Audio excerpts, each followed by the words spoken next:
Баршаңызға қайырлы күн. Менің ас үй каналыма қош келдіңіздер.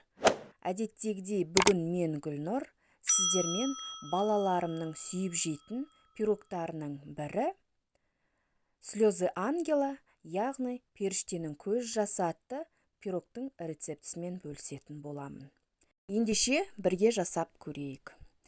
Бізге ең әуелі 4 жұмыртқа, яғни холодильниктен шыққан салқын осындай 4 жұмыртқа қажет болады. Жұмыртқамызды теңдей етіп 2 бөлікке бөліп аламыз. Яғни ағын бір бөлек ыдысқа, сарысын бір бөлек ыдысқа осылай теңдей етіп бөліп аламыз. Сарысы дәл қазір бізге қамырын илеу үшін қажет болады, ал ағын холодильникке қайта салып қойсақ болады. Міне, біз жұмыртқамыздың сарысын дайындап алдық. Енді үстіне шамалы ғана тұзымызды және майымызды салып, осылай шанышқымыздың көмегімен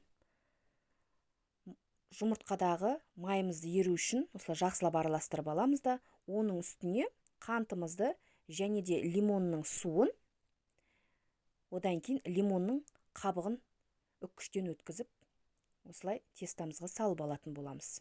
Және де осы тестамызды шанышқымыздың көмегімен біркелкі етіп араластырып аламыз да, оның үстіне илеуіштен өткен ұнымызды салып, және де дәм беру үшін ванилин және де разрыхлитель салып,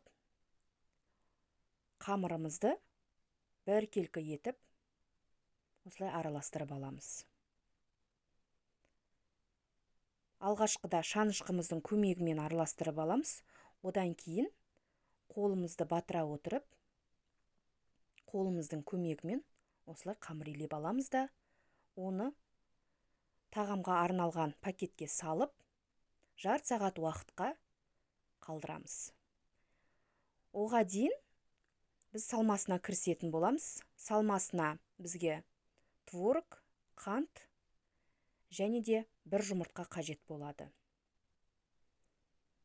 Шамалы лимонымыздың үккіштен өткен қабығын қосып жіберсеңіз де өте керемет дәм беретін болады. Міне, дәл осы массамызды блендеріміздің көмегімен қоймалжың болғанша араластырып аламыз. Міне, біздің салмамыз дайын. Ендігі кезекте осылай пергамент бумагасын формамыздың ішіне сала отырып, жан-жағын жабыспас үшін қолымыздың көмегімен майлап аламыз да, қамырымызды бортик жасай отырып, формамыздың ішіне біркелкі етіп жайып дайындап аламыз. Міне, біздің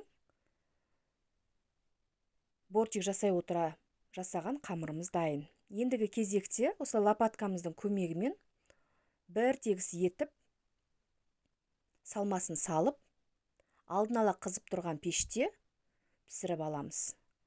Біздің пирогымыз дайын болғанша біз ақуыздан жасалған суфлесіне кірісетін боламыз. 4 жұмыртқаның ақуызына шамалап қант қоса отырып, осылай миксеріміздің көмегімен біркелкі болғанша миксерлеп алатын боламыз. Ендігі кезекте дәл осы суфлемізді кондитерлік мешогымыздың ішіне салып, алдын ала пісіріп, және де суытып алған пирогымыздың үстіне өз қалауларыңызша жағып шықсаңыздар болады. Мен алдын ала жағып, одан кейін ирек түрлі шпателімнің көмегімен бетіне узор салып алдым. Міне, біздің өте керемет болып шыққан періштенің көз жасы атты пирогымыз дайын.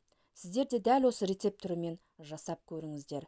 Рецепті толық нұсқасын описание бөлімінен таба аласыздар.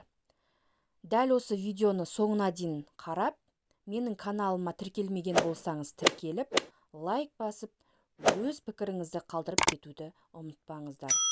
Назарларыңызға рахмет. Сіздермен болған Гүлнұр. Келесі видеода жолыққанша аман сау болыңыздар.